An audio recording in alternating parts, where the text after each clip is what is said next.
I can never quite tell when these things are picking up recording, but I'm going to assume we're recording now. And this is Mac McCullough from Willard Library, broadcasting live from Burley Corners in northern Penfield Township. And my guest this evening is Tim Collins, the brand manager and director of content for Town Square Media Battle Creek Stations and the host of the 95.3 WBCK morning show. That's a mouthful. Yeah, if I say good morning, forgive me. I mean, that's all I ever get to say, you know. But hey, good evening, everybody. It's a pleasure having you, Tim. This is a lot of fun. I'm really, I'm a little intimidated though. I got a professional broadcaster on with me now. You should be giving me tips as we go along here. But we'll probably get into this, but there's almost no such thing anymore.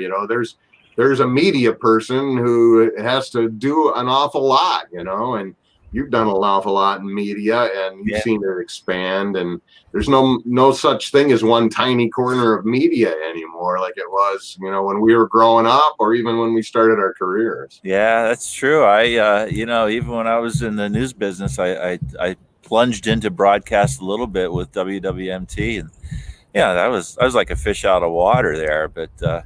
We could see all the changes coming, and we were trying our best to adapt to it and just picking up new skills, shooting video, all kinds of stuff. But anyway, welcome. Thank you. Welcome. Wish I was sitting by the fire with you there. Yeah, it's nice, except the wind just shifted again, and my eyes are watering from the smoke. So that's part of the charm of live streaming, right? Right. What do they say? The smoke follows love or something. Yeah, something like that, or beauty or whatever. Yeah, beauty, that's it. Yeah. So, Tim, you've been a fixture. I mean, more than a fixture on radio. I mean, you've been a fixture in the community for more than 3 decades now. I mean, you've been with the station now for 31 years. Is that right? 32 years? Yeah, I guess I started on my birthday in '89. Yeah. And we may talk about this a little bit too, but you're an actor. You're a performer. Yeah, I've done some acting in the Civic Theater, and it's fun. My first play ever, I found this. It was The Boys Next Door. Huh. And it was directed by Dusty Reeds, who's a legend from the Augusta Barn Theater. And a fabulous director and an artist and everything. Well, I just heard about this and I thought, all right, I'll go down and do it on a lark. And I got the part. I was amazed. And it was a wonderful experience. In fact, I met my wife, who was running lights on that. So it was a very important thing to get into that. And at that time, Battle Creek Civic Theater was in the basement of the Discovery Theater. I remember when it was in the Discovery Theater. It was very purple. The walls were purple. I guess when it came time to decorate it, somehow Kay Taylor Josephson picked out the color, and it was purple.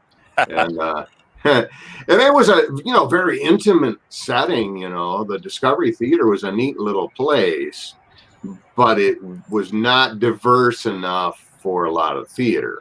You could do small little things, but you couldn't do a big musical. And that ended up really being the death knell of the Battle Creek Civic Theater. They just couldn't do the big shows, the big musicals that would draw all the aunts and uncles and cousins and pack them in and have big casts. Yeah. And, I mean, they barely had dressing rooms. So. Yeah.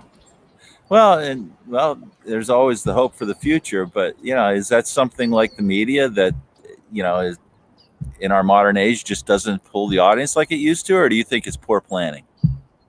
I think it's a little of both. Yeah. We have a nephew who's studying at Millikan down in Indiana, or Illinois rather, and Decatur, Illinois, and very prestigious theater program. And it's going great guns, but they're Zoom productions right now, and you have to watch them with masks on. So that's pretty tough. But I don't know. There was a day, of course, where there weren't as many entertainment options. Yeah. So when you all of a sudden, have 2 channels on TV. When I was growing up, there was Channel 3 and there was Channel 8. And then later, somebody came along and put TV 41 on, and we had 3 channels. And until then, we didn't know what ABC was almost. Yeah. In fact, I remember all the good stations were on ABC for young people. Yeah. And I'm talking about the Green Hornet and Batman and, you know, and then later Room 222 and Love American Style. Yeah. Yeah. And what it was an effort by executives at ABC to say, you know what, we're never going to beat CBS and NBC, so let's just go after the younger crowd, and then once we get them, we'll have them for life. Yeah. And that's what they did. You know, something Fox TV did with The Simpsons and the Tracy Ullman Show and those programs, well, I don't know, 2 decades later. Yeah, I think it's a pretty visible thread throughout the history of media. Those who break out are the ones who really define who their audiences are, and they go after them relentlessly, right? They're just loyal to them. And I think a lot of more general interest, like newspapers, well, everybody is our audience, right? And that's, you know, that's kind of a recipe for failure in an age when we're so fragmented and so fractured. There was the newspaper, the 2 TV stations, a bunch of magazines, and then the movies and live theater, and, you know, and then sports. Yeah. But they didn't have to compete with much else back then. And I remember maybe when I was about 10 or 12 years old, went to the big home show at the county center building in Kalamazoo on Lake Street. And they had this new thing called Fetzer Cablevision. And you could get 10 channels. It was unbelievable. Now, you know, 3 of them were pretty fuzzy, but they were there. And it was like, this is the future. You know, how many have we got now? Now, you know, I've got DirecTV, you know, and there's like 500-600 channels up there. I can't find a darn thing to watch. I think Bruce Springsteen wrote a song about that, you know, 100 channels and nothing's on. Yeah, when I grew up, we had 2 stations too. We had 3 when it rained. We got WTAE when it rained in the mountains of Pennsylvania. So different world. Yeah, mountains, that definitely, you know, changes that. Yeah. Oh, so, wow. But radio, how did you get into radio? Yeah, I was thinking about that. Really, it was my summer job as the movie projectionist at the US 131 movie drive-in just north of Plainwell. Huh. And so I was the guy running the projectionist, and I was also the guy, I think there's a Cheech and Chong routine about drive-ins, you know, where they try to sneak somebody in and stuff. And there's a part where they highlight a portion of a Charlie Chan movie. And you hear Charlie Chan, you know, their Charlie Chan imitation saying, one of you in the room is a murderer, and the murderer is snack bar open now 5 more minutes. And that was me. That was my first radio gig, you know. I was the guy who had to break in at the critical part of the feature and either remind people to put their speakers back on their holders or come and get their last chance at the snack bar. And so then when the winter came, we'd go to the theater downtown, the Sun Theater in Plainwell. Uh-huh. And every week the recording had to be changed. And so the owner let me do the recording because he said I had a really good radio voice. And so, you know, I would do the recording of what was coming next week. And that was really kind of my first thought. It planted a seed.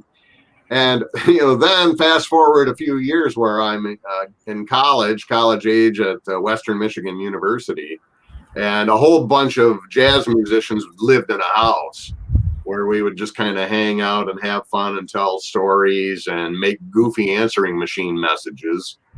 And one of my roommates' brother had gone to Wider FM, the student radio station at 89.1 in Kalamazoo, and volunteered. He was still in high school, but he got in there and he said, you know what, you should come down to Wider, you know, you do all these voices and, you know, making all these answering machine things. So I did. I went down there, and next thing I know, I was on the air, and then I was the program director, and pretty soon doing overnights at 590 a.m. WKZO, running the Larry King Show. I was going to ask you, I mean, you definitely have a radio voice, and if I was going to ask if you were born with that, or is that something you develop, or a little bit of both? I mean, obviously a classical voice is a little bit lower, and that's not as important now to have a deep voice, it's about content more than the sound of it. Yeah. I would say in this day and age, but I had a lower voice, but I've also played music my whole life, so that helped me develop my windpipe and everything, and so maybe that figured into it a little bit, and I would, you either learn to speak with good diction and grammar or you don't. It's almost something that I guess you can learn later in life. I mean, My Fair Lady, it's a good example of that, I guess. But, but for the most part, if you get those skills in school early, they can carry you a long way. And I guess it did in this case. Yeah. Yeah. So, but you're also a musician, and you mentioned that already. You lead do you still lead the Tim Collins band and lead other bands? That band hasn't played in a little while. Originally, what it was the Kalamazoo Big Band got together on Monday nights at the Whistle Stop Lounge in Kalamazoo, which is now the wonderful Stryker offices. But that was a beautiful old train station in the tradition of Clara's in the Michigan Central Depot that was a restaurant. And so they had this big giant back room, and on Monday nights we would go down there with an 18-piece jazz band and play from 9 to 11. And that band then kind of evolved into a band that would go out and do gigs a little smaller than 18. We'd scale it down to 13 or 12. And then when we'd come over to Battle Creek, we played a McCamley place back in the 90s, because they used to have a big band dancing night down there. And the management at McCamley place said, well, we can't really have a band that has the K word in it. Kalamazoo. And so that sounds familiar. Yeah, I know. We were still fighting that battle. But so I said, well, I was on the radio as Tim Collins. I said, well, how about the Tim Collins Big Band? And they said, yeah, we'll do that. So the band had two names for a little while there, as we would, depending where we were working. So that band still plays occasionally. They're professionals that read music really well. So, people like Terry Lauer and Larry Ogletree and Edie Evans Hyde and, just people who are really fine musicians. So we only have rehearsed once in like the last 40 years. So I guess you could almost call it a pickup band. Yeah. But I also I lead the Otsego Jazz Ensemble, which is on hiatus. And I volunteer in the Lou Boyd Band, which I've done for many years, and I enjoy doing that.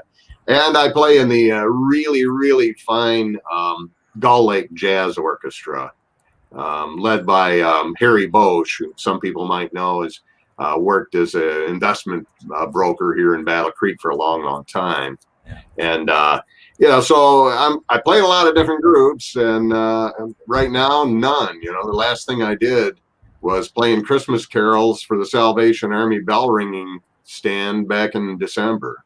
Yeah. You hear and read a lot about performers of all kinds, just on hiatus and having a difficult time practicing their craft. Yeah, I talked to a friend of mine just the other day who truly a professional.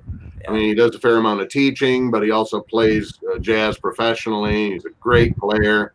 He hasn't been able to work in over a year, really, except for a little bit of teaching. And it hit me that, somebody like me who it's not their primary job, it's going to be really hard for me to take $1 playing a music gig that might, come away from a working musician ever again. So it's just going to be a hobby for me the rest of my life. Yeah. How many instruments do you play? Really, trumpet and saxophone. Okay. And saxophone in the last few years. It's kind of fun. I was helping my friends get ready to move from Marshall several years ago. And we were out in the garage, and I look over in the corner and said, Dan, is that a tenor saxophone? He says, oh, yeah, that was my kid's. He was on his way home on this bicycle, and he wiped out and landed on it and crushed it. I said, well, hey, you want to get rid of it? And he said, I'll take it, So I took it over to Bill over at Masteller Music, and he hammered out the bell, and it played. So, I started messing around with it, and I really enjoy playing it. It's a really fun instrument. And you're trained. You read music. I mean, you're. Yeah, and I do some arranging.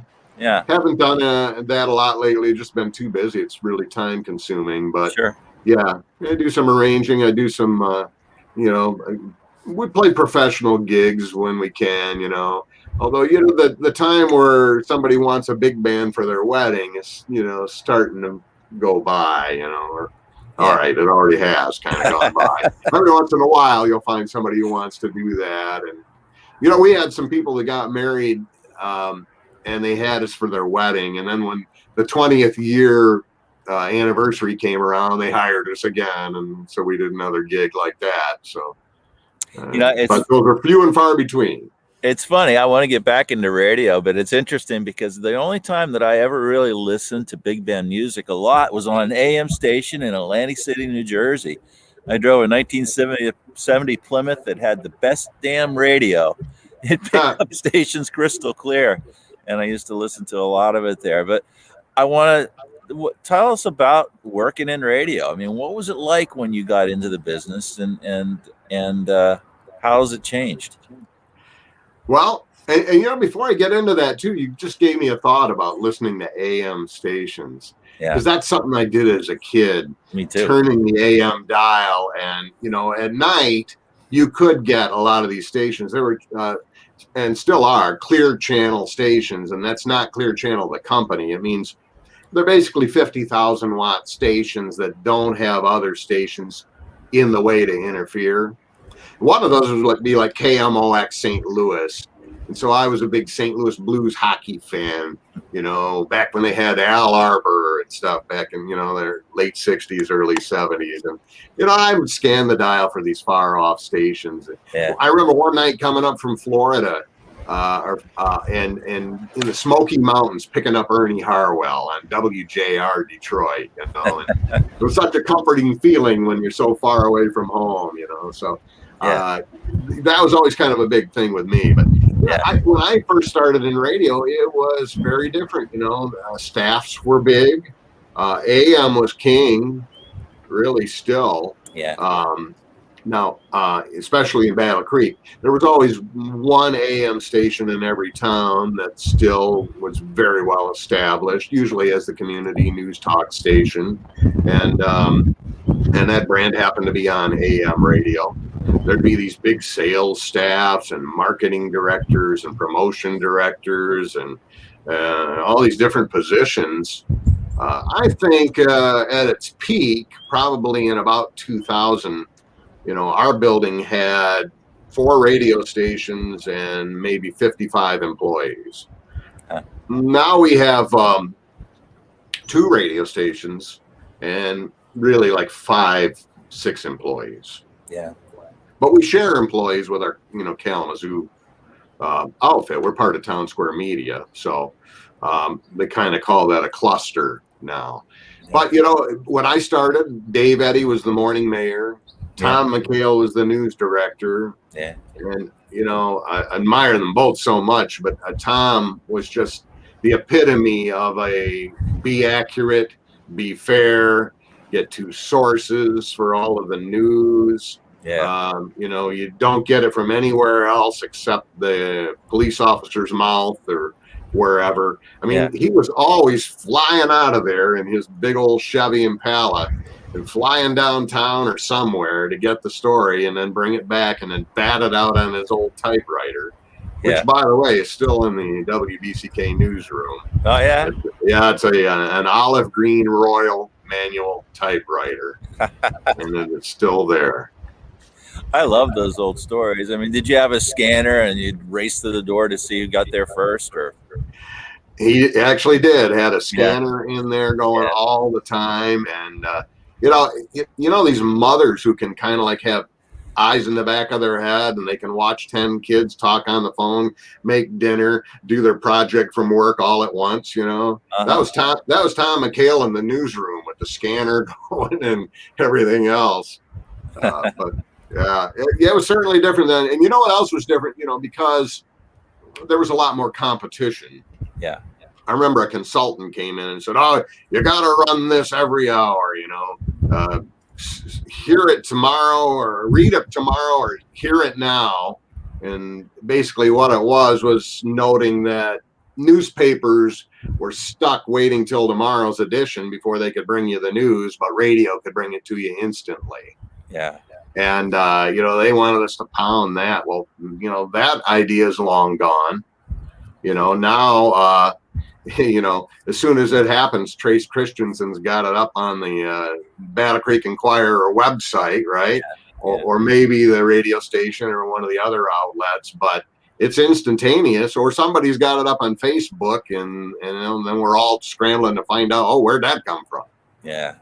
Yeah, it's a different world. And, but what you were talking about before with, this idea of two sources and only from the from the police, a lot of that seems to have gone by the wayside because it's all about being as fast as you can and getting up as quickly as you can. And I remember back in the day when you put up news stories, they would go through 3 or 4 levels of reading and editing.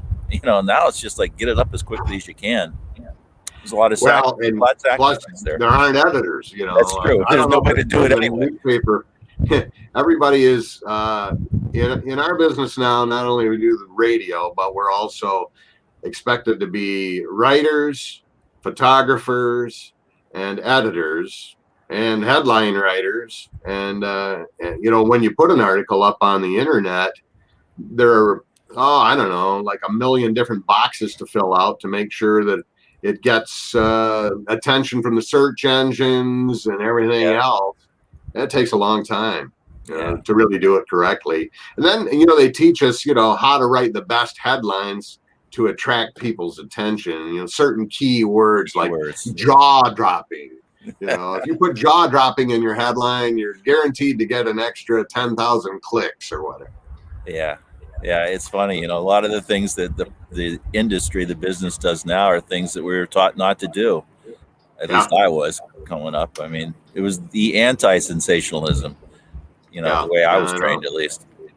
So now, these media organizations, the staffs have shrunk. The workload has tripled and quadrupled and stuff. And, so there's a chance to make more mistakes. You have to be first.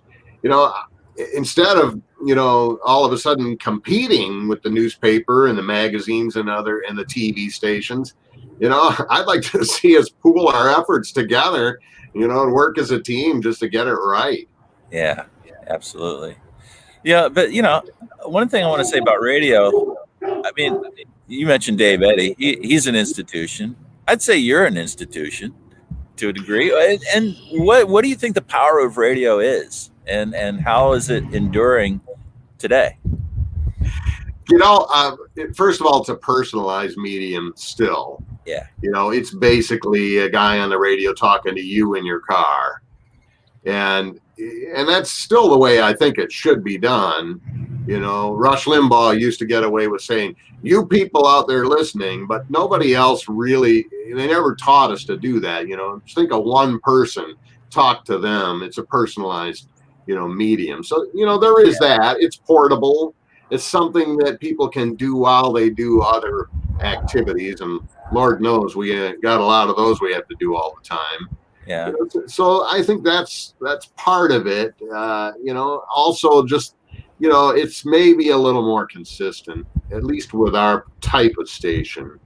Yeah. You don't see a lot of changes just for the sake of making changes where, a music station might change format every 6 months. And, different listeners come in and out, WBCK has just been there since 1948, pretty much doing the same thing. And that's, giving the community information and news and, and different types of entertainment. Yeah. I think that there's like you mentioned it. I mean, that sense of someone's communicating to you, but it also kind of creates a sense of belonging, right? That you're a part of something. Right. I think so too. Yeah. One of the techniques that, the consultants will try to teach you too is you want people to be eavesdropping, and Howard Stern is a master of that, He'll say stuff like, oh man, you won't believe what my ex-girlfriend's doing now. And no, we don't have time right now. All right, remind me later. And so then everybody's going to wait around 40 minutes for Howard Stern to finally tell the rest of the story. And that's the theater of the mind too. Another thing I learned from, a consultant seminar or something, they said, look, if you're going to paint a picture in somebody's mind, you have to remain true to it. So if you're going to put a bucket of water up over the doorway to the studio so that when the intern comes in, they get drenched, it has to stay there until somebody goes through that door. Yeah. Or the audience knows, because they're following along. There would be instances where, the host would set up a gag by saying, oh boy, you won't believe what my ex-wife left on my answering machine. And the new guy, or the news guy, was filling in that day because somebody was sick. And he said, well, you don't have an answering machine. Remember, it broke last week. Yeah. Bam, the gag was gone. Move on to the next thing, So, well, yeah, theater of the mind, I don't think we get to do that as much as we'd like, but it's an important thing. Yeah, I remember a long time ago, there was an ad. It was basically a solicitation to advertise on the radio, but it was a skit, and it said, I saw it on the radio, which I thought was kind of a really brilliant little plug. It was, and do you know who was behind it? No. Stan Freberg. Huh. Stan Freberg, the famous comic, he was way before his time. But he used to do a lot of funny records and stuff. Interviews. Like he had a version of The Great Pretender that he did, where a jazz musician had worked his way in as the piano player, and so he's doing this clink, clink, clink, clink, clink, clink, clink, clink, clink, clink, clink, clink through the tune, and then finally, when the vocalist is done, he goes into like some bebop line. And look it up. It's probably in the library. Stan Freberg, he did that. I saw it on the radio thing. And yeah, you're right. That was great. Yeah. That was on when I was doing overnights, running the Larry King Show back in the middle '80s on the news talk station in Kalamazoo. Yeah, you've mentioned 3 or 4 at least giants in the industry. What makes somebody a Dave Eddy? What makes somebody a Rush Limbaugh? What makes somebody a Stern?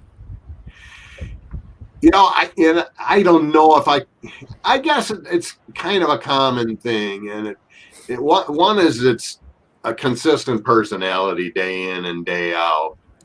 I don't really feel like I've ever had that. It's just not in me to be a warm and fuzzy guy every day, because everybody has bad days, but guys like Dave Eddy and every day he would come in and he would kind of be that same guy that you'd expect, that calm voice, that was there and would give you what you need. Even Howard Stern and Rush Limbaugh, as controversial as they were, they have a way of doing things in a fun way.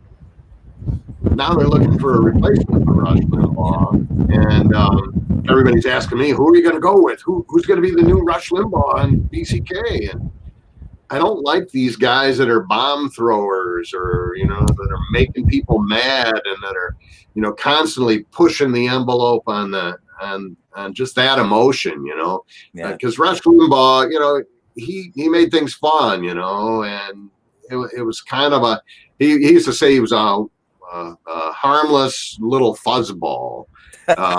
In some respects, he was, that said, though, he also would say things that would greatly anger people, sure, much like the former president did, and there's no getting that back, Yeah. You get off the bus with Billy Bush and you make that comment, you're never, ever going to win over people that were really horrified at that, no matter what you do. He could have invented a cure for COVID-19, and my wife would still be so angry with him, she would never ever vote or support him. And there's millions of people like that. So yeah, I guess what I'm kind of saying is I think you need to have some kind of warmness to it, and some kind of friendliness, and make it fun. Yeah. Now, a guy like Rush Limbaugh, but also Howard Stern, and what was the other guy? Larry King. Larry King. Yeah. How about Paul Harvey? Paul Harvey, good day. Yeah. And Paul Harvey's been mentioned a lot lately, because the syndicator that runs the Rush Limbaugh show, Premier Radio, one of the things that they're saying as a reason why they haven't replaced Rush Limbaugh is, well, nobody ever replaced Paul Harvey. Yeah. And in fact, nobody ever did. And that brand, one of the strongest ever in radio, just faded away. Yeah. Yeah. I was going to mention that, I had after the Michigan Central program that I did here a few weeks ago on the train station, I got a call from somebody in Missouri who was from Battle Creek, and he's just started. He wanted to just share how much it meant to him to connect to his hometown and how much he loved the programs. But he also just mentioned in passing that he was good friends with Al Kaline and Rush Limbaugh. And he met Rush Limbaugh when Rush Limbaugh worked for the Kansas City Royals, right? Right, yeah. And he just went on about what a great guy he was.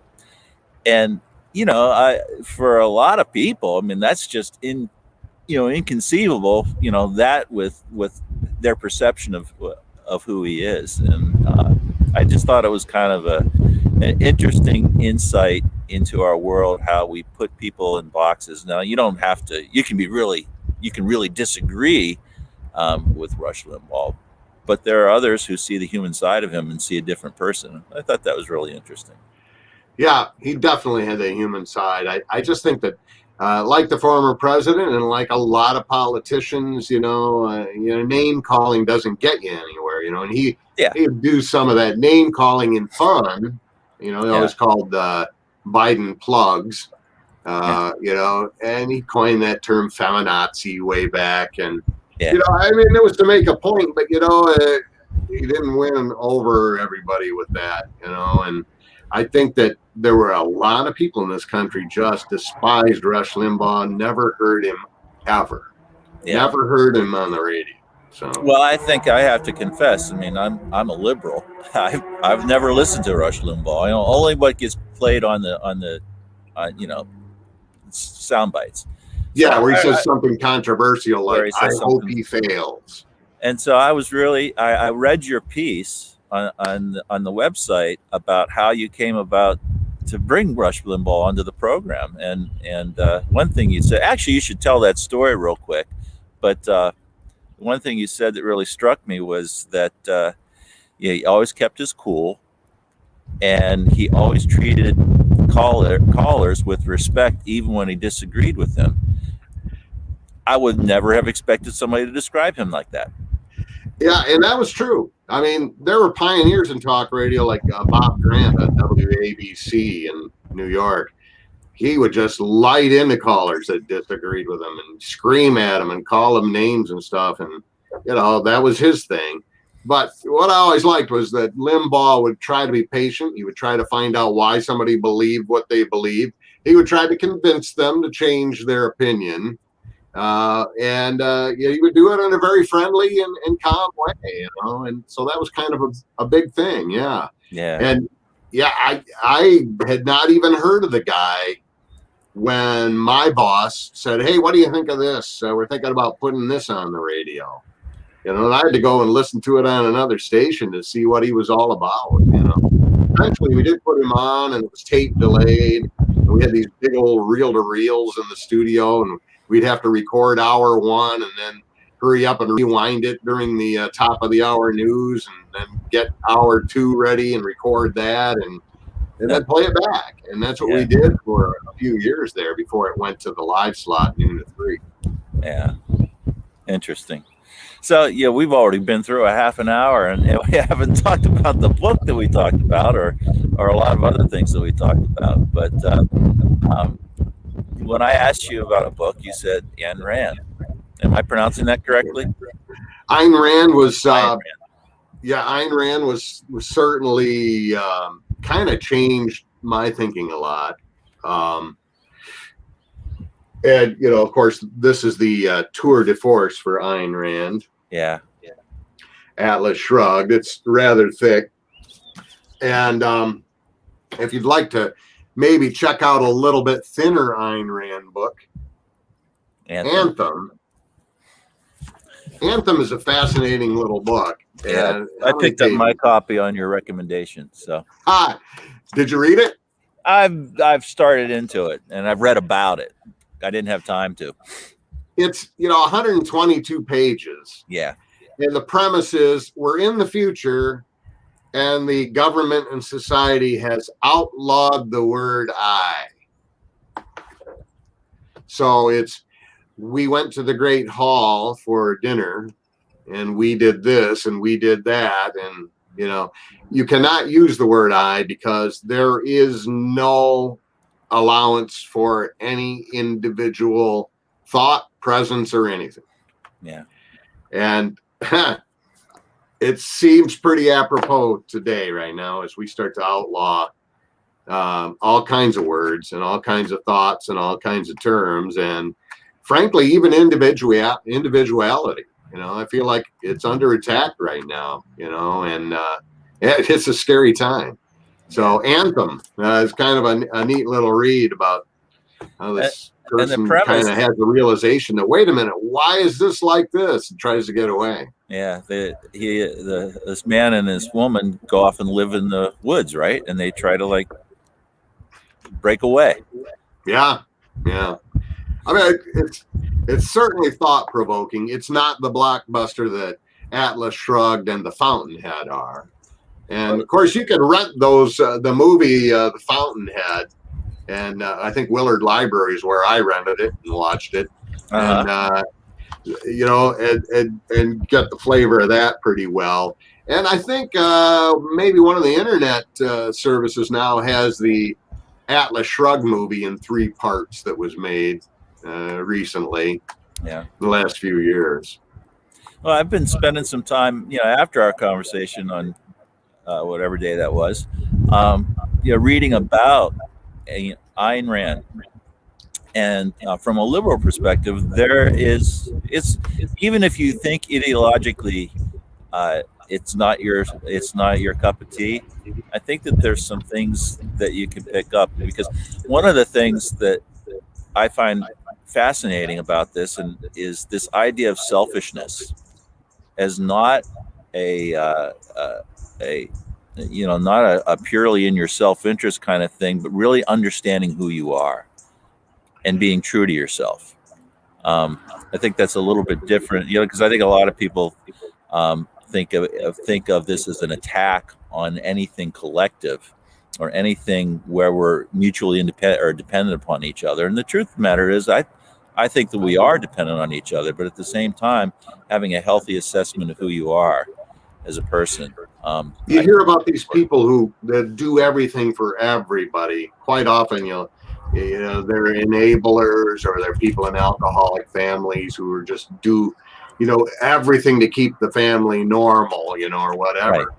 But they totally lost track of themselves, or you hear that, hey, if you want to be a really great parent and take care of your family, you got to take care of yourself first. Otherwise, it's just not going to work. You don't have the foundation, for it. If you're constantly doing for others all the time and that's all you do, sooner or later, it's going to crash and burn. So the term is rational self-interest. You don't just always do what's in your own self-interest, but rational self-interest. Is it better to hand out food to everybody, or is it better to come up with methods where everybody can grow their own food and you get to make money off of doing it? Right.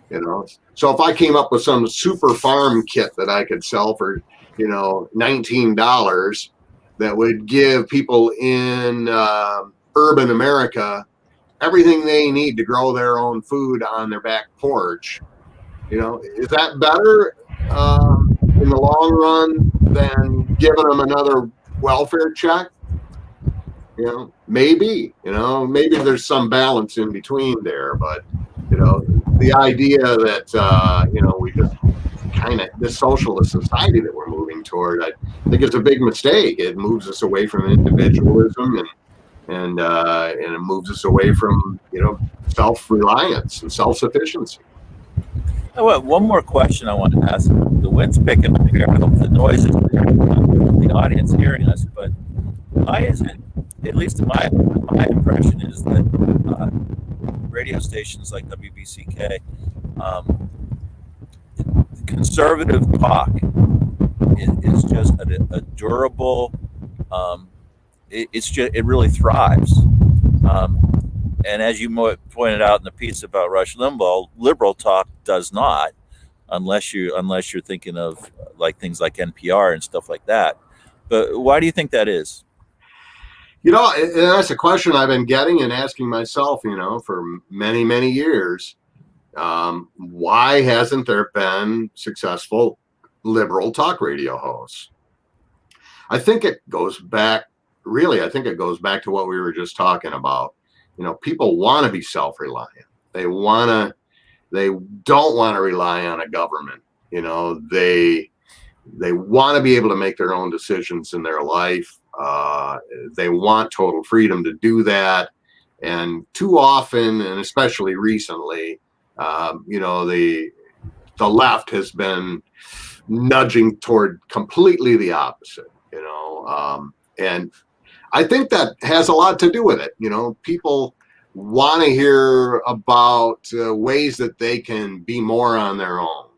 And I think that's why a lot of African Americans were supporting Donald Trump and his administration for a while there, more so than ever before. Because African Americans are no different than anybody. They just want a chance to go out and provide for their families and work their way up the economic ladder and do well for themselves and without any help or any interference. And that I think that we all want that. And all of a sudden it seems like we've taken a step back from that. And the pandemic has really hurt the economy. It's hurt small business. Just when we were making some real progress of helping people get up the ladder. Now, I'm not saying we don't need to work harder to make that a level playing field, because there's still a lot of unfairness. Yeah. We need to figure out a way to deal with that, but so that everybody does have a fair chance to. But that's what I think people ultimately want. They want government to get out of their way and let me provide, let me be successful, let me carve my own path. Yeah. I'm glad you said that, because I do think we all want the same things ultimately. We may disagree on the path, and we may disagree on what kind of barriers there are in front of us. I think, and this is just me editorializing. I think we caricature each other, and we make big assumptions about each other. Not that we won't continue to disagree, and not that I might, detest something that you stand for. I mean, those are still going to happen, and it's always happened. But I think we were talking about the media and how it's changed, and in a lot of ways it's dehumanized, because it is so distant. You don't have the local editor anymore to run into the gas station or at the grocery store and harangue them about a story that they published or a headline that they published, right? You don't have the letters to the editor. And so having a local radio station like yours right now, I mean, it still is a place where people connect and they feel like they belong, and they get to hear your voice every day. And we get to hear theirs if they want to call in and and let their views be known. Absolutely. The thing that concerns me right now about media, about radio, about government, about the mindset of people in this country right now is, even though everybody may trying to improve things and mean well, we're pushing each other further apart in the little corners and little factions more than I think we have in decades. And whereas, you get into a work situation where all of a sudden people from all walks of life end up, working in the same kind of job area, they start to realize that everybody's fighting to pay the gas bill and the electric bill, and great, the brakes went out on the car. We've got a lot of similarities, but instead right now we're just focusing on our differences. Yeah. Well, that's I don't know if that's a sour note to leave it on, but I think it's actually a thoughtful note to leave it on, because I think that one of the things that the radio station does and your show does, and I hope the library does, and I hope this program does, is it brings people from different walks of life together to actually see each other as people and not caricatures, right? Well said. So, well, thank you very much, Tim. And yes, you can hold up your book. I'll hold up mine. We have them at Willard Library. You can also get them on our Hoopla and Libby apps. So, check them out. And thanks a lot for your time. And I really appreciate it. And hope you're feeling better, man. Yeah, I'm doing well. Yeah. Okay. You take care. And hang on to the broadcast while I end it here. Good night, everybody. Next week, we have Dina Spencer, who is the co-president of BC Pride. She'll be joining us. And we're also working on our next Peeks into the Past. So we're going to take a look at the Shepherd House, and that's coming up toward the end of the month. So get really excited about that. Everybody have a great evening and enjoy the sunset. Bye-bye.